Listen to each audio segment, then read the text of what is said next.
And Hey, sorry, I haven't made a few of these meetings, but I'm going to try really hard to make them from now on. So I apologize. No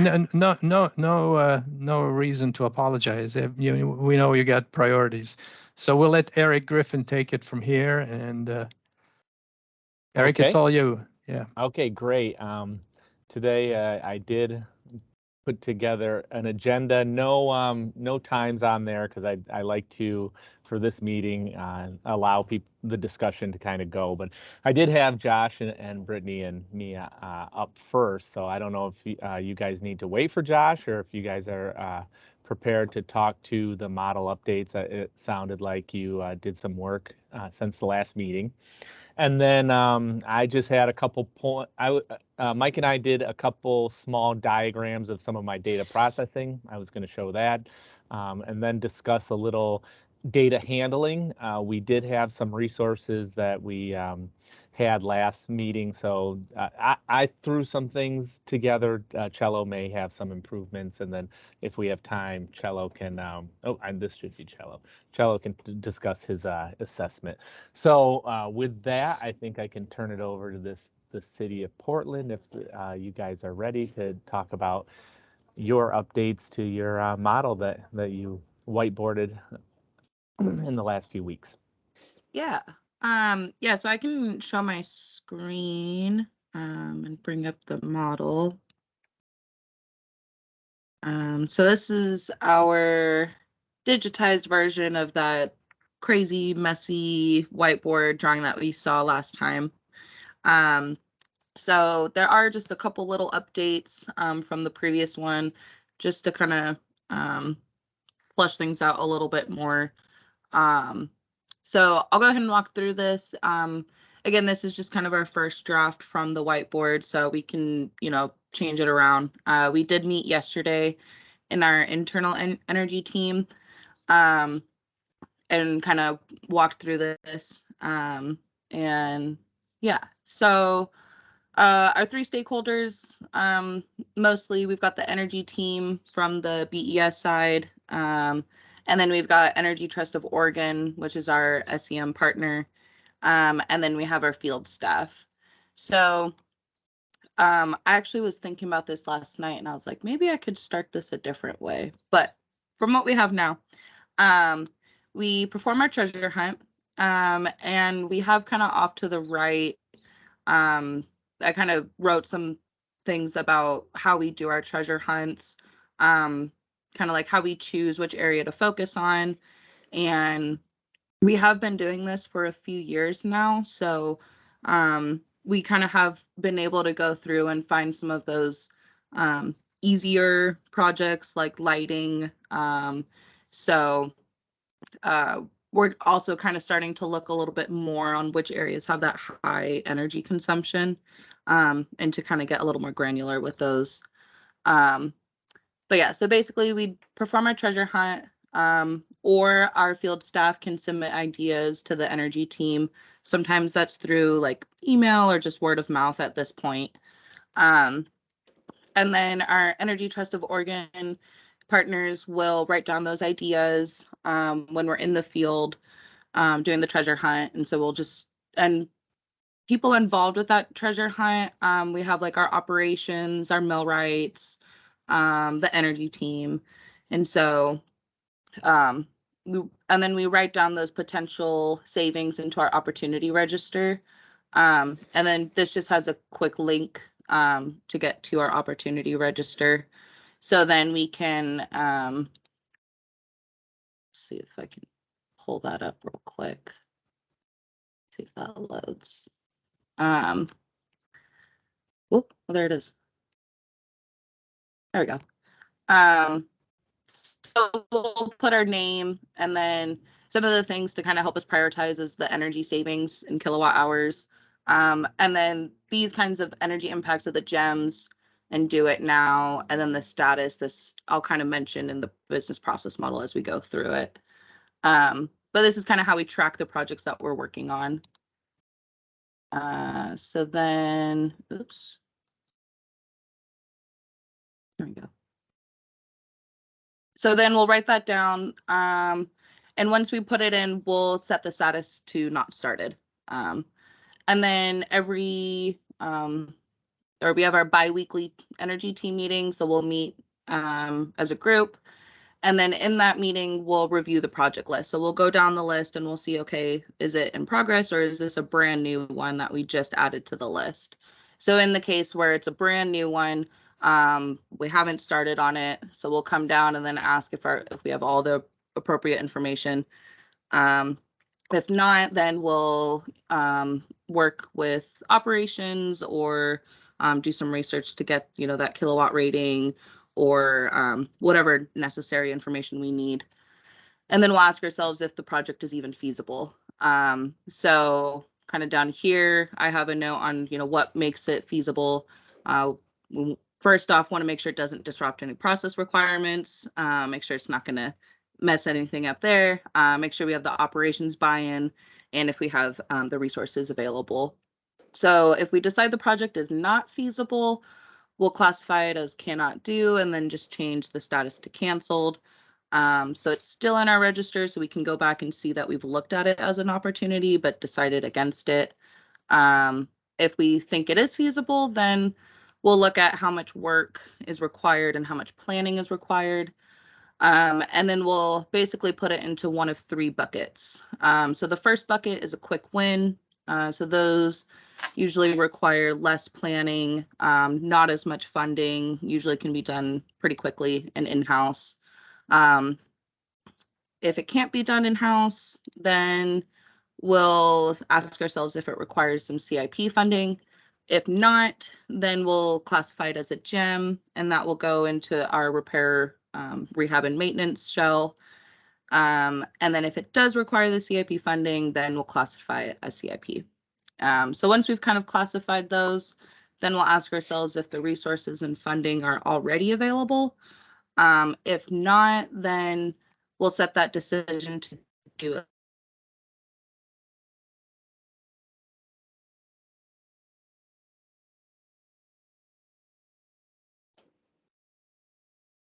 Oh, I think Brittany is frozen a little bit. Is it just me or is she in deep freeze?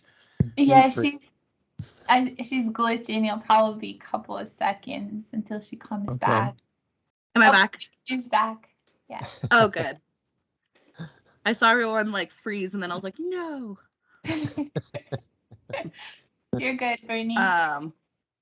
Okay, so if we do have the funding available and we do have our resources, and we'll say, all right, let's go for it. So then we'll set it to in progress. And then this kind of chunk here actually has a lot involved with it. But we just kind of wanted to say plan, do, and complete the project. Following, whatever work processes. So if it's an in-house, we'll follow those. If it's an R&M, following those. So this could take, a few months, sometimes a year to get it finished. But then we'll just kind of loop back up to our our bi-weekly energy team meeting. So each time we're looking through, and so now the project is in progress, and then we'll say, so each time we'll just discuss the project development and address any issues that arise throughout the length of the project. And then again, we'll review anything that, was a do it later and see if resources or funding becomes available. And then we kind of follow the project once it gets completed. Our Energy Trust team will mark it as completed. And then usually they'll request some data from BES. We'll pull that data from before and after the project was implemented. So that way they can calculate savings, and then they'll close out the project and pay the incentives to BES. And then meanwhile, we'll also celebrate the project with all the staff that were involved. Yeah. Scott, I see you have a hand up. Yeah, this is great. I was just curious about the nature of the relationship to the CIP, where it looks like if you're able to justify a project with internal resources and without any extra cost, you know, that you just go ahead and your team is authorized and empowered to go do that. But if it Mhm. requires funding, then it needs to interface with the CIP maybe to create the project. And how does that work? And are there other actors that are part of your team that have authority, or do you have to go, is there another swim lane or something for approval of that? Yeah, I was gonna say, Mia, if you wanna jump in. I can take that question, Scott, and Josh and Brittany, feel free to chime in. Yes, we have multiple swim lanes that would stem off of that diamond. And so it's based on the cost of the CIP project. So if it's within a certain threshold, it can be under like a small rehabilitation repair shell. But if it exceeds, I think it's $250,000, that it has to go through a project justification process. And those processes are still being developed currently within the Bureau. And this is exactly the same topic that we had with our energy team yesterday. It's a prime opportunity for our team to develop energy lenses. So as we evaluate these projects for reduction in the business risk exposure arena, we can also evaluate them for energy savings, and not just the cost of kilowatt hours, but the triple bottom line of being conscientious steward and custodian of communities' resources. So we will definitely be, I think Brittany said we'll be building onto this status quo, but that is one of the arena where we'll actually be interested in building tools that we can provide to these project managers in early phases of project development so that they can use it. So are you using a something like a business case evaluation then Yeah. that where you can include triple bottom line, and where you can basically say it requires an upfront investment, but there's long-term benefits and savings, those kind of things? Yes. So we use that mostly for the risk assessment. So we say, okay, this capital investment will reduce the risk profile in, so much. And therefore, there's a higher benefit to cost ratio and risk reduction. But energy has always been treated as bonus points, and very little value has been attached to those bonus points. And so our goal as a committee is to explode those bonus points and actually include a process that kind of walks the project manager in early phases of assigning those values, so they can make a case not just based on risk, but based on, long-term, impacts to our environment, and, being that energy management conscientious utility. Same thing, I think we're trying to do as a Bureau for Equity. So looking at equity within the community and how these capital improvements projects land within equity lenses. So like I told Josh and Brittany yesterday, now is the prime time, especially since we have one of the largest energy consumers at our wastewater treatment plant going through in early stages of planning. It's our blower system for the aeration basins. And I think it hogs anywhere from 60 to 40% of all our energy usage. So now is the time to engage with, the designers and project managers in like 30% scoping phase and say, we should use these tools to assess the value, not just kilowatt hours. I see that Cello has his hand up, but I just wanted to quickly ask you, this, in a way, this looks like you're taking the input as project ideas and the treasure hunt reveals things. Do you have criteria that you use to prioritize, or are there not enough items that you really have to worry about that? And are there, maybe what your overall goals are, the criteria that you have that you're trying to, you've talked about them, but maybe there's some framework that you're using. Maybe it goes over here on the right, along with your other good information about what you're trying to achieve. So during the, and again, Brittany and Josh jump in, but during our bi-weekly energy team meeting, we meet up with our energy trust partners and they help us assess the potential of energy savings. And that is used as one of the criteria for project rating. And then how easily we can execute the project, depending like if it can be handled within operation and maintenance budgets, or if it has to go out and compete for capital improvements projects. And that's where the projects appear to stall. So once they go out and they have to compete against infrastructure needs projects, it is harder to make those business cases.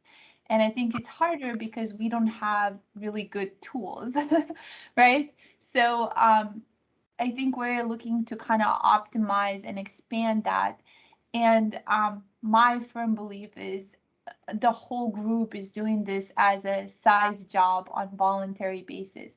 So as an organization and as a utility, if we really want to be serious about our future on this planet Earth, that we really need to attach budgets to this work, and we need to elevate this work, you know, by holding people accountable and saying, yes, even though, you know, this is not a crumbling infrastructure, it's a crumbling in a different way. It's causing us to use so much more energy recklessly, you know, to operate these systems when we can invest and have that benefit to cost ratio high. Josh and Brittany.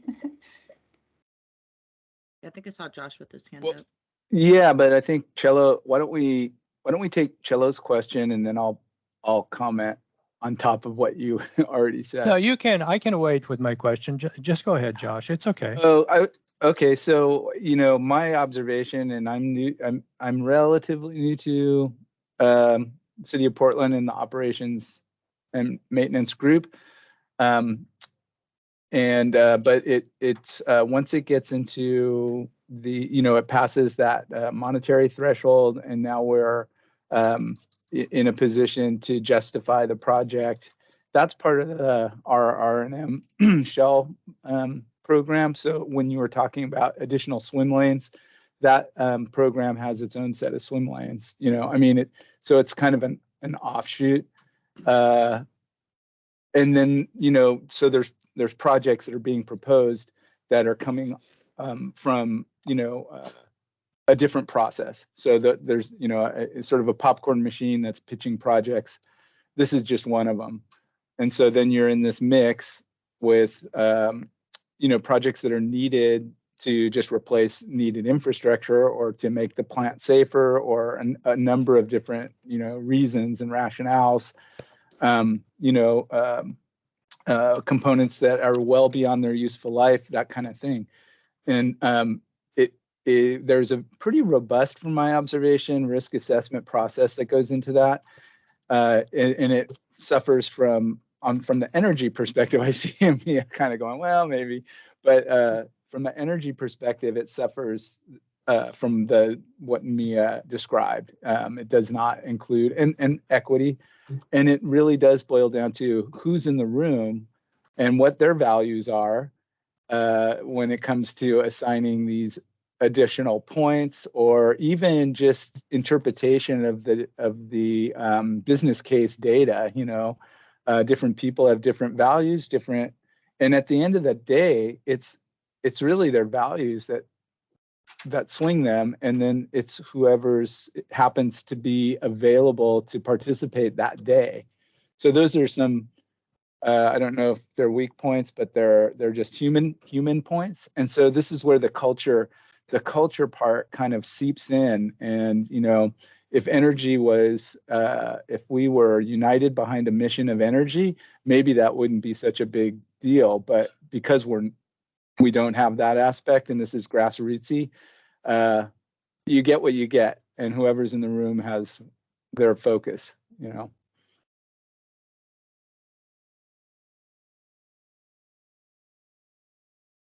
Okay, so I have just a simple question, and then I see that Scott has another question in the chat. When you look at the cost of capital projects, do you include the cost of internal labor or just external? Oh, you do? Okay. Yes. We include the internal labor, external labor, all of it. Okay. Yeah, that was all that so even if something's internal, but if it's more than 250, it'll go to the CIP. Okay, that's all. Thanks. And just like with any process, Cello, there's ways around it. So Well, there are a lot you- of $240,000 projects. Yeah, and there are also a lot of $10,000 bids from the contractor, 9,900. Yeah. So yeah, but overall, I think we really have to kind of strengthen, the presence of energy, and it's easier to procure projects that are poor condition, high likelihood of failure, high consequence of failure, and have an energy component to them. Those are easy to justify. It's those that are new assets and that would optimize our operations and save energy. So those are the ones that are really high to justify because the kilowatt hour costs are so low. So there is a need to integrate that triple bottom line of energy. So environmental and social aspects of it. Yeah. Yeah, and I Well, think that kind of goes to Scott's question in the chat. Because I think we kind of mentioned this like with that blower project, and that's something we're trying to also work toward and hopefully expand. But yeah, have someone like from the energy team and or from our partners at Energy Trust of Oregon and have them be invited to those design meetings so that way they can provide the energy lens as they're making those decisions. So that's something that we're hoping to kind of do more. And we're kind of starting to dip our toes in with this blower project. But yeah, then we're gonna start making some noise in their meetings. So gotta make sure we do it, strategically. So yeah.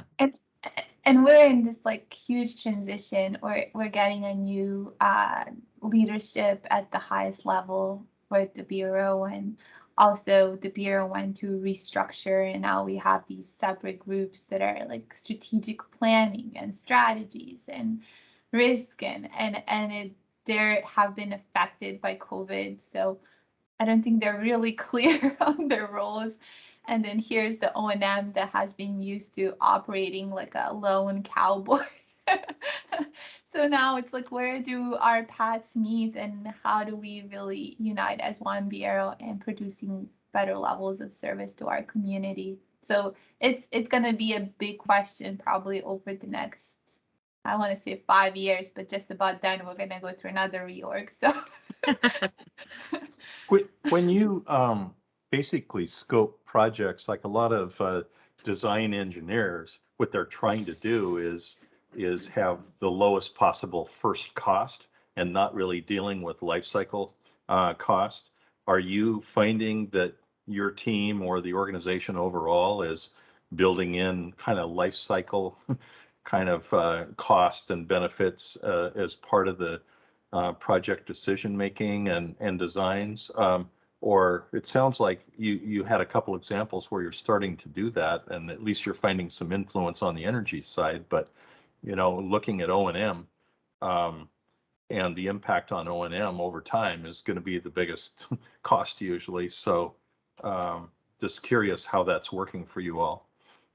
I think they're Yeah. starting to, but from what I've heard is a lot of the times we still go with like, lowest bid. So a lot of the times we are, and from what I've heard from our field staff is from their perspective, it seems like we've gone with kind of like the lower end of what we should have gone with, or we kind of went the cheaper route. So, but Mia might know more from.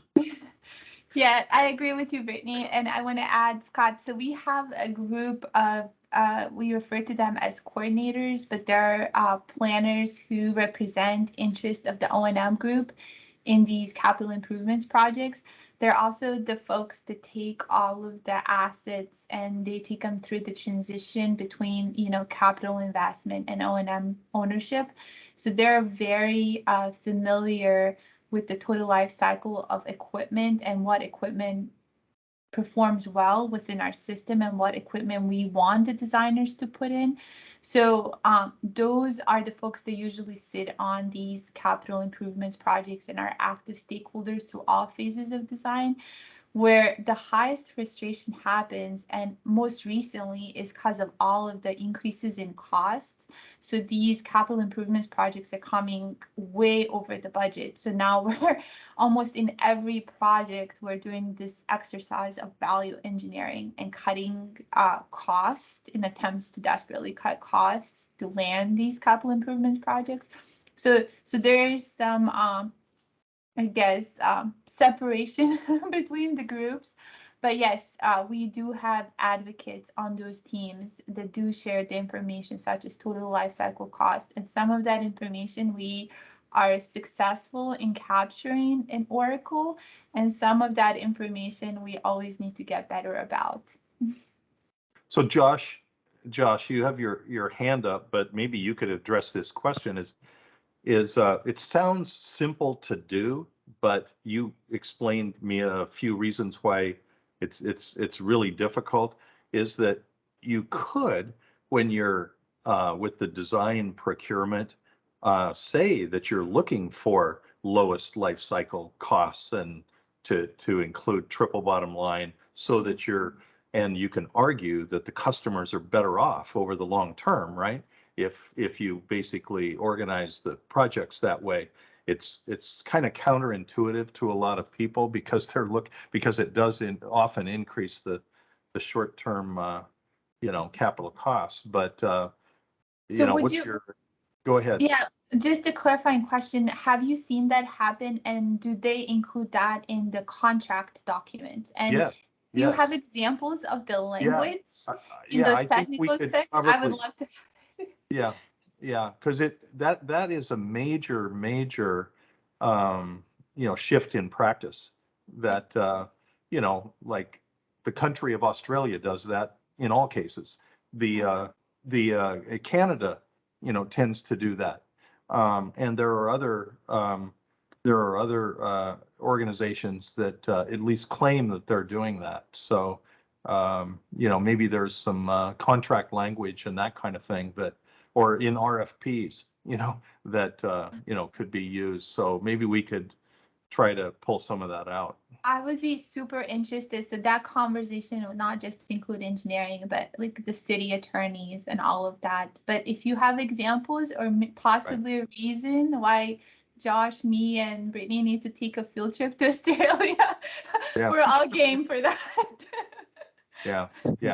Well, state law sometimes enters into it in terms of procurement and low bids and all of that. But, in theory, you can just have them present the cost, like what is the 20 or 25 year, cost for this project and lay it out so you're including O&M. Yeah. So one thing that I foresee might be a little obstacle is the city has the goals for minority women-owned businesses. And so we would have to provide support infrastructure for them to provide that level information during submittal processes. Yep. Sorry, Josh. Nope. Don't apologize. Your insights are so right on. Anyway, yeah, I can give you like a case study where it's my only example of engaging with that R&M process, which was the cogen project. So we have our cogen engines, and it basically involves, writing up a scope of work, having a.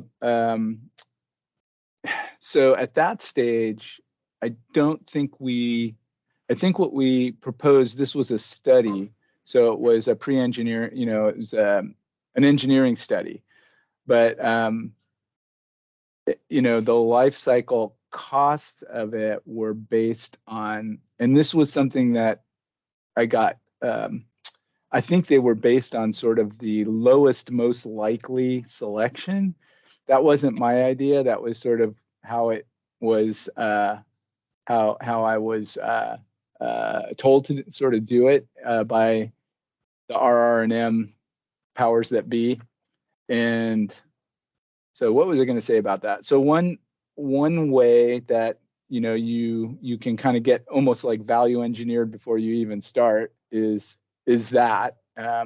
So all the expectations are sort of based on this lowest cost solution, but there may be it's an alternatives evaluation. And what you're trying to do is kind of at that point, in my mind, we were trying to be creative and look for the best, highest and best use of our biogas, not just a particular project or a particular cost point that we're shooting for. It was more like, we have an opportunity here to think outside the box a little bit.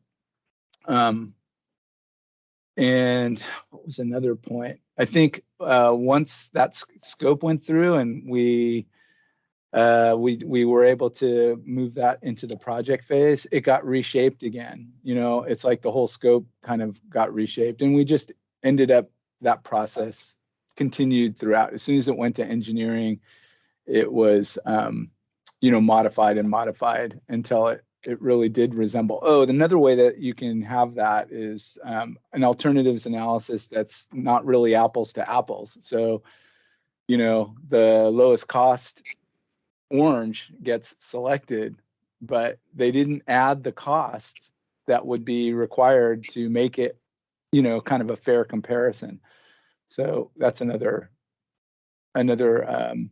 way that it's sort of like behind the scenes value engineering, informal value engineering that happens. Sneaky value.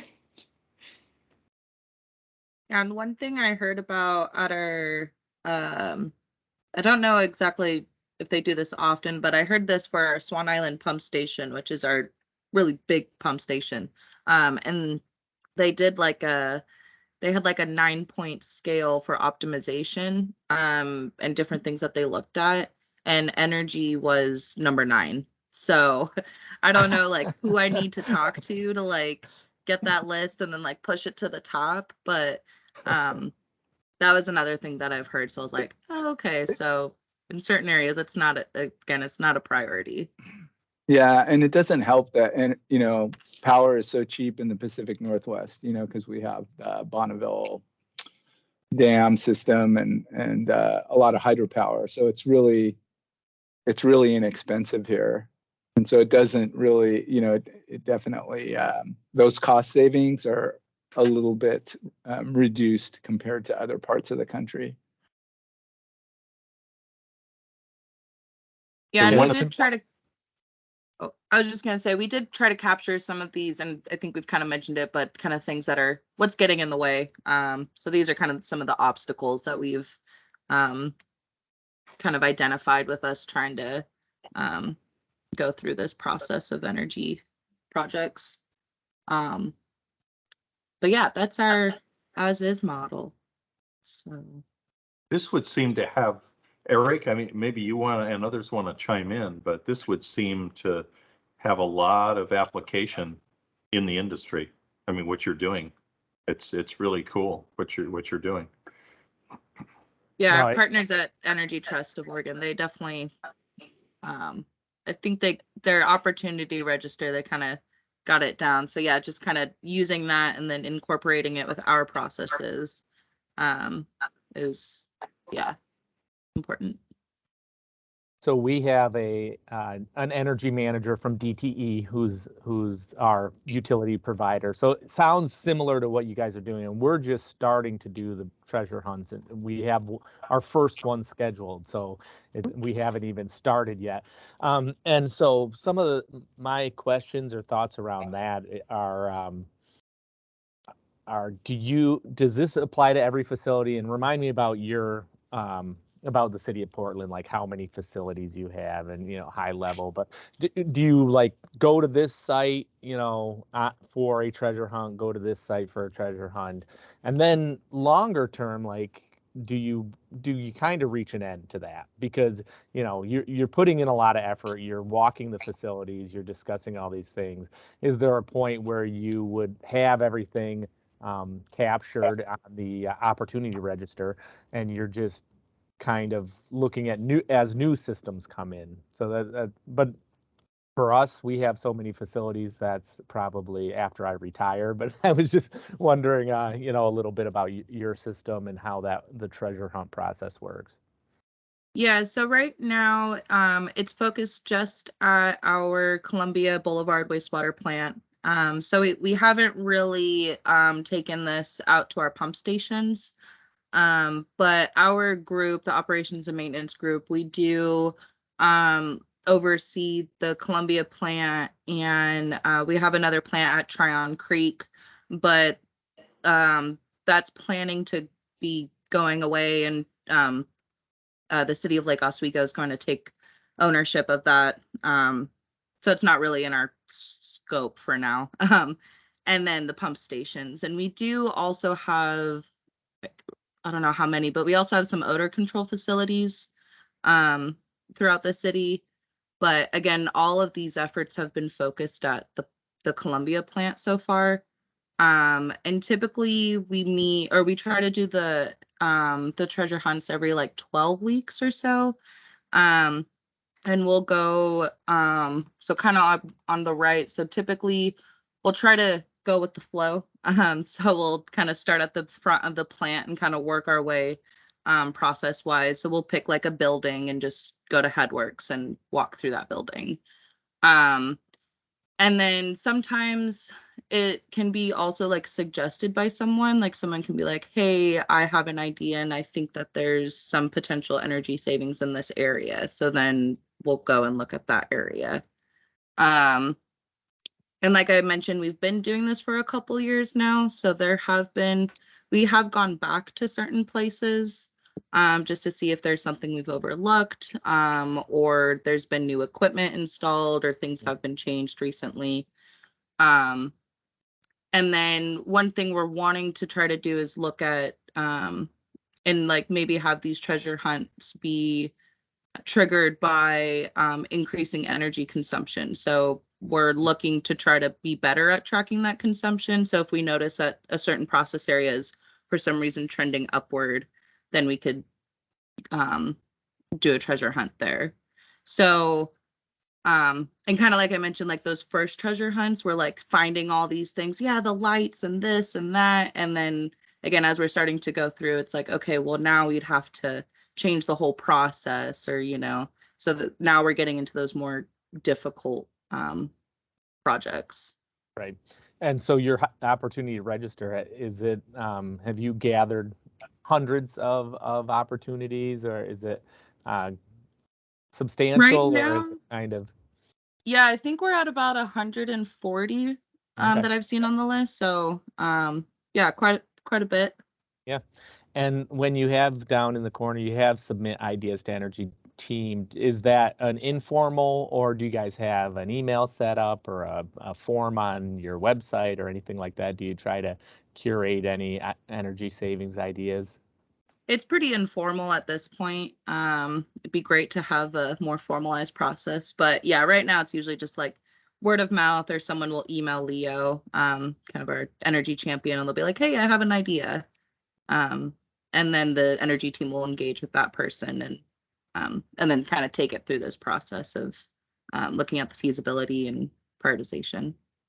We've had a couple initiatives to get the energy savings word out here at GLWA, and I have an energy@glwater.org email address, and I'm still waiting for my first email to come in. So it can be hard, but people will suggest things. I mean, people will say things if I'm talking to them, but it's hard to get that curated. Mm-hmm. We do have all these pump stations though, and I'm curious if our energy team is interested in sort of maybe going out into the pump station world and picking a couple that are, there might be low hung fruit because it's untapped, for them. I don't know if it's untapped, but it's, there might be opportunities there. Since we've kind of combed through the wastewater plant to a degree, there might be some other low hung fruit at the pump stations. And I agree. I know that like there's the other opportunity is during a design project, and like Inverness right now is going through that initial engineering study kind of process. So I'm wondering if, and that's a huge, big pump station that's well beyond its useful life, and it's a whole, system with crumbling force mains and anyway, they're gonna. I think the approach that they're looking at, because I talked to the Brown and Caldwell project manager, is like, a kind of a blank slate, and they've got ideas, sustainability ideas and alternatives that might leverage kind of whatever, whatever unique opportunities there are in that area. Like, is there a way to do reuse there, water reuse? It's, is there a way to, do wetland treatment or some other thing instead of like pumping a bunch of water over to the Columbia Boulevard plant? Anyway, I'm wondering if Energy Team can insinuate itself into those design studies too. I think we should. Eric, I'm wondering if Blair or Max have any feedback or comment, or whether they're doing anything like this. And it's really interesting. I've been listening. We have an Ideas at Work campaign, and people submit through a formal process, and it gets reviewed monthly. And if they can demonstrate value to the district, it's not specifically always energy, then there's a prize that they can get, and we have different levels and different amounts, and then annually we kind of have a banquet in honor. But the program has been falling a little flat, and so you're giving me some great ideas on maybe how to revamp it and have maybe an energy focus to it to kind of just revive the energy. But I think we're kind of in a boat where we're just trying to get some good information on how to dive into the metrics of what energy we're using in what places, because that'll be kind of a key component to verifying the savings.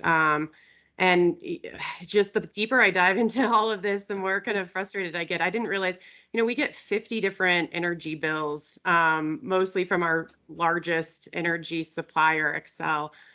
So there's just so much just baseline work we have to do to just clean up the process. And then, we're really trying to bring all of the metrics of energy use to dashboards. And so it's hard. I mean, this is so amazing, and I hope that we can get there. I just feel like we have so much baseline work to just be prepared to take on a program like this. And so that's kind of where we are, is just doing kind of the cleanup, the base energy reports and dashboards so that we can support something like this. But this is amazing. So thank you so much for sharing. We're also still working on our reporting and dashboards, so don't feel like you need to have that figured out before you can do some of this work. So yeah. I just feel like we have the same challenges for sure with utility bills and getting that information. And if you included the pump stations, we'd be looking, we're focused on the wastewater plant, so that's really just one utility bill, but we do have multiple bills if you consider all our pump stations. So if we were going to expand into that, I mean, that's the one, maybe there's a lesson, which is, start with one, one area and really get it dialed in for that one area and simplified, and then replicate that elsewhere. No, and that's a great point because we have one major plant and it's the one that gets the $400,000 a month in electricity bills. And so, yeah, just having that blended cost for electricity is kind of helpful to monetize these improvements. So maybe if we just focus on our one plant and we're able to do that really well at that one plant. And maybe I'm trying to get too much in the weeds on some of this stuff and understanding, the peak charges versus non-peak and all of that. But no, this is great work. This is where we aspire to be. It's just coming up with the game plan to get our utility there. Blair, this is Scott. I mean, Eric, you've probably not attended a few meetings that we've had where Eric has gone through, and some other utilities have too, more around the work that you're actually prioritizing, looking at the data, the bills, and really trying to monitor and improve that whole process. And he has a business process model that he's developed, as well as a goal tree and dashboard criteria and all of that. So I think that some of the work that Eric's doing, you might be very interested in. No, I know. And I need to catch up on all the videos. I've just had a crazy 2 months. So I've missed a lot of meetings. And I know that they're doing some great work in this space. So I need to catch up on all of the recordings and then reach out and really dive into this. So in your spare time, right? I know. Hopefully I will have more. I just sold my house and closed in 10 days and moved, and I'm staying in a hotel right now. So it's just been a little hectic. Hopefully life returns to normal and I can, really focus my attention on this a little bit more. So Eric, Congrats on your house. Yeah, if we don't have any more comments on this, and following up what Blair was just mentioning about metrics, that kind of fits into a small piece of work that Mike and I did this week that I think is worth sharing. Back to our business process model that we've been working through. Here's the main business process model that was inspired by MCES. I think what Portland's discussing is in some of these areas where review and assess current performance is interesting, because that almost, you mentioned it a couple times and I'm in the same boat, watching your processes and seeing if it changes. I almost think that's its own outside of the treasure hunt thing, but I think the identified improvements and set really fits in with this whole setting the treasure hunt process. And we did add in the treasure hunt ideas into this model, but the measure and analyze over here is space I've been working on. And one of the things I brought up to Mike is I built a lot of ad hoc sort of data processing, but I don't have it really documented in any way. So what we put together was a few of these things, and it might be good for people who are still trying to figure out metrics. Here are some of the things I'm doing to gather the energy data that I'm using to evaluate. So I have these different sources. So we have 4 different small data processes here. There's 4 sources of data that I'm pulling together, and this energy database is key to what I'm doing and that what I created. It's just a SQL server, but it's someplace to bring all this stuff together and try to understand what's going on. So our SCADA data is in Ovation, and we have a tool called EDS. With that EDS system, I can pull process data, any process points. We have like 400,000 process points, but we have a lot of energy process points. So that's where I started. And I have 2 different intervals of 5-minute or half-hour data. This one is for the 5-minute data, and every 15 minutes this process runs. It's just a Python script that then grabs T minus 5, T minus 10. So the last 3 5-minute pieces of data in a 15-minute interval. It pulls it from EDS, and it puts it into the energy database. There's a lookup table, which is kind of key to the process. The lookup table is like, what points am I pulling? So I can go in there and configure. I find a new point in SCADA that I'm like, I really should track this because it impacts our energy usage. Maybe it's a valve throttling or something. I put that point into the lookup table, and then this script, Python script is referencing that, so then it'll pull that data. So this didn't happen overnight. This was an iterative process to get here, but now we're at this thing where this thing's just running and it's continuous. But I don't really have a lot of documentation about this thing that is running. So if Joe, my IT partner, and I win the lottery, then all these processes are just stuck out there, and one day they'll break and it'll all be gone. So I'm trying to put together some documentation for it. DTE is our energy provider, and they can, from their website, you can get their half-hour usage for our major accounts. So we have about 40 major accounts. So if you go to their website, you can click on usage, and they'll bring up a chart for half hour. They'll let you pull daily or half hour. So we also started pulling this because I don't have all these things metered.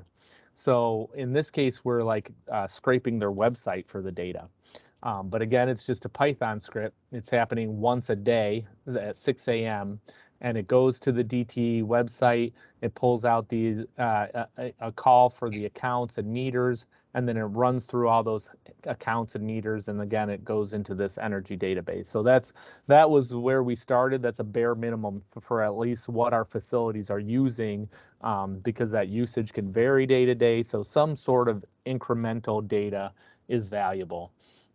And then we have a system called Capturus, which is our utility billing. Oh, we have a question. Yeah, Josh had his hand up.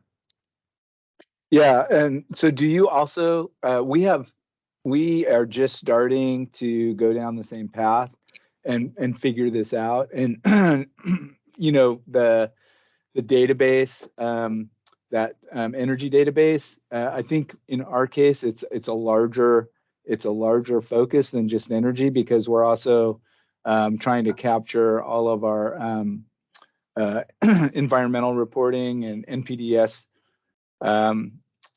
monthly reporting in that database. So it's a huge idea, and we call it, it's been referred to as a data lake, but we're a wastewater plant, so I like to think of it as a data lagoon. But so this is sort of a work, it's a work in process too. But I was going to ask you if you're also capturing natural gas usage in that as part of the energy utility data. Unfortunately, we can't get that incremental natural gas usage. So all we get are monthly usage numbers.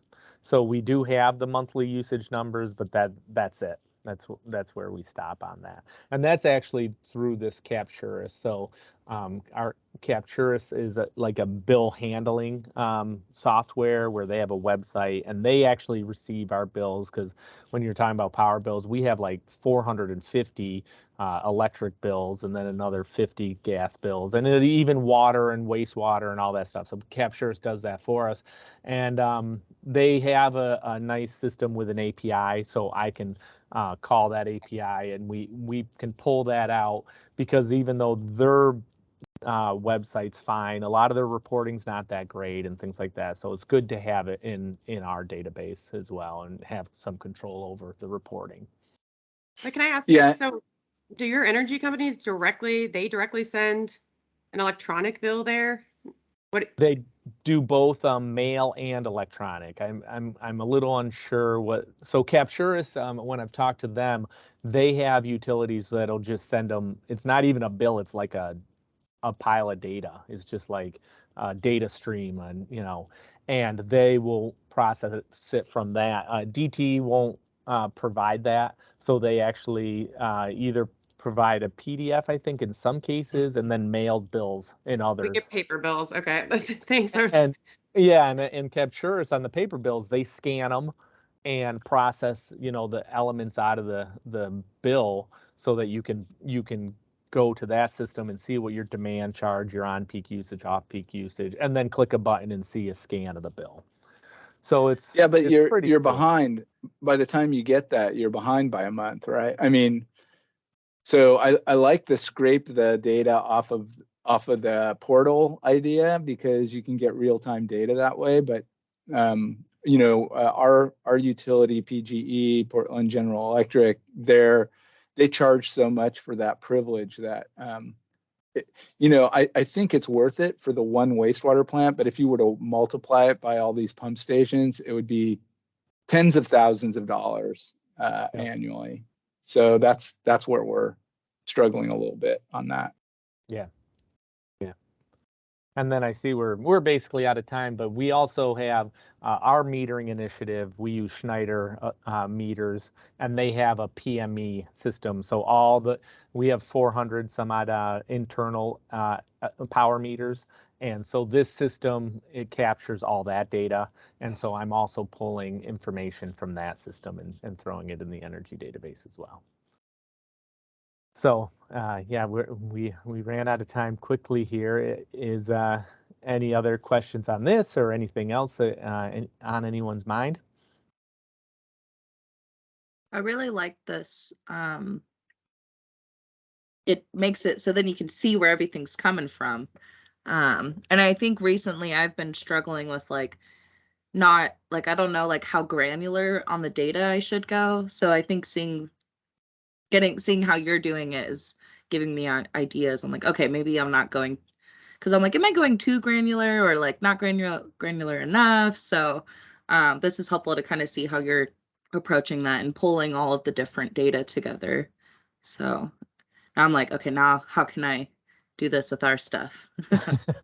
Yeah, the how is the challenge, and Mhm. so we've figured out a lot of that, but I do need to document it. It's easy to jump in and just start figuring these things out and forgetting about Yeah, it. this is definitely helpful though.